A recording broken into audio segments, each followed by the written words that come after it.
Hello. Living in the information age may trouble our understanding of authorship and intellectual property rights, or IPR.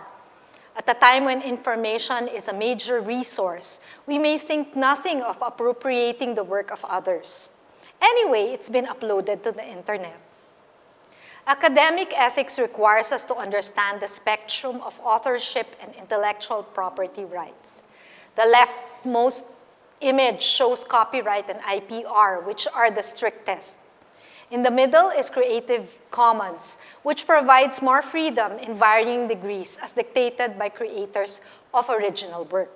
Finally, on the right is the public domain, which offers limitless freedoms in the use of materials.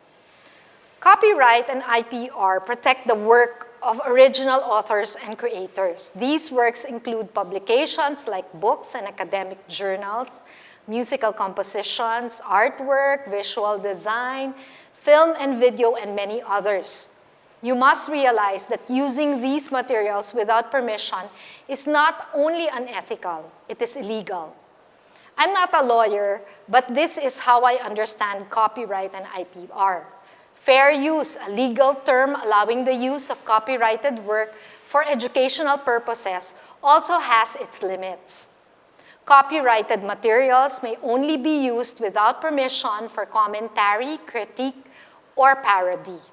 This explains why university libraries often restrict the photocopying of books to only a few pages.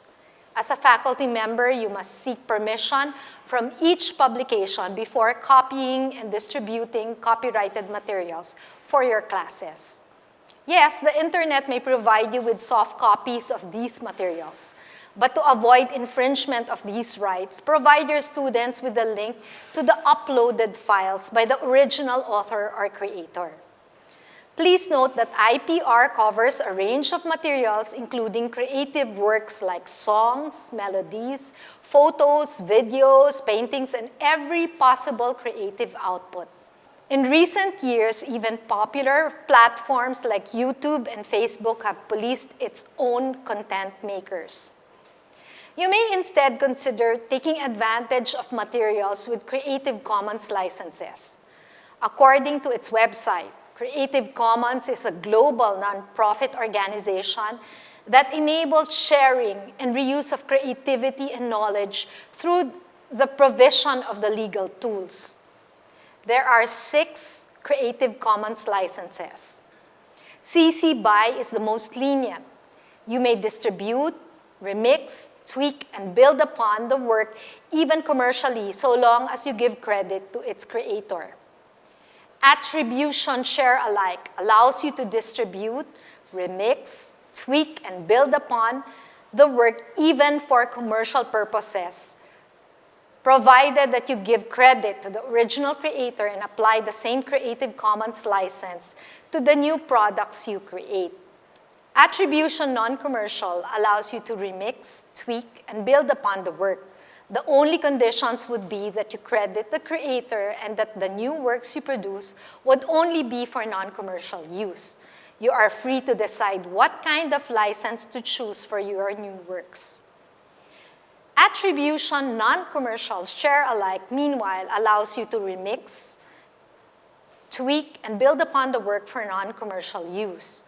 The license compels you to give credit to the creator and apply the same license to your derivative work. The next Creative Commons license is Attribution No Derivatives. You may redistribute for commercial and non-commercial use the original work as is and credit the original creator. You may not revise or change the work in any manner. The last Creative Commons license is the strictest. The creator allows anyone to download and share the original work to others. You must credit the creator, leave the work untouched, and use it only for non-commercial purposes. Here's an example of a photo with a Creative Commons license. When I used it in my presentation, I made sure the slide included the creator's name. It was okay for me to use it since my presentations are usually in educational settings and are non-commercial. Though not strictly a Creative Commons license, Creative Commons allows creators to also release their work to the public domain. Where do you find Creative Commons materials? For all types of creative works, you may turn to Openverse, previously called CC Search. There are also websites dedicated to CC licensed music. All you need to do is to consult our friend Google.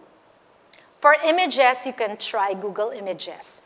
Type in the kind of photo you're looking for and click Tools.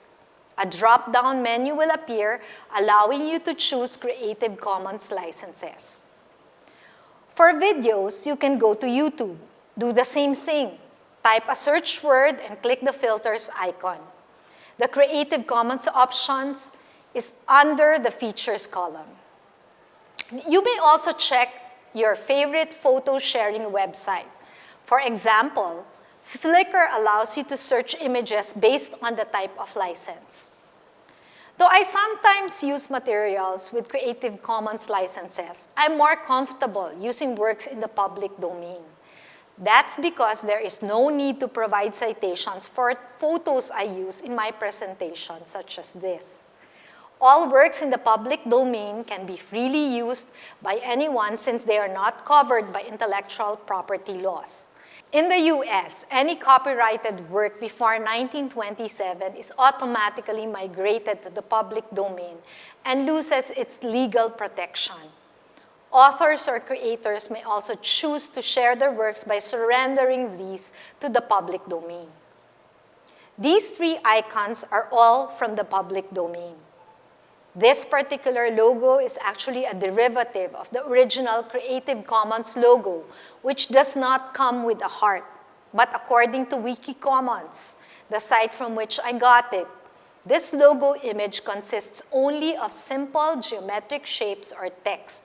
It does not meet the threshold of originality needed for copyright protection and is therefore in the public domain.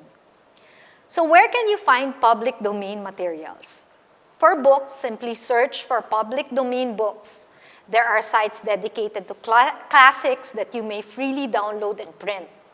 When I was in Canada and needed to find an appropriate ethnographic book on the Philippines, I was able to download one from Project Gutenberg.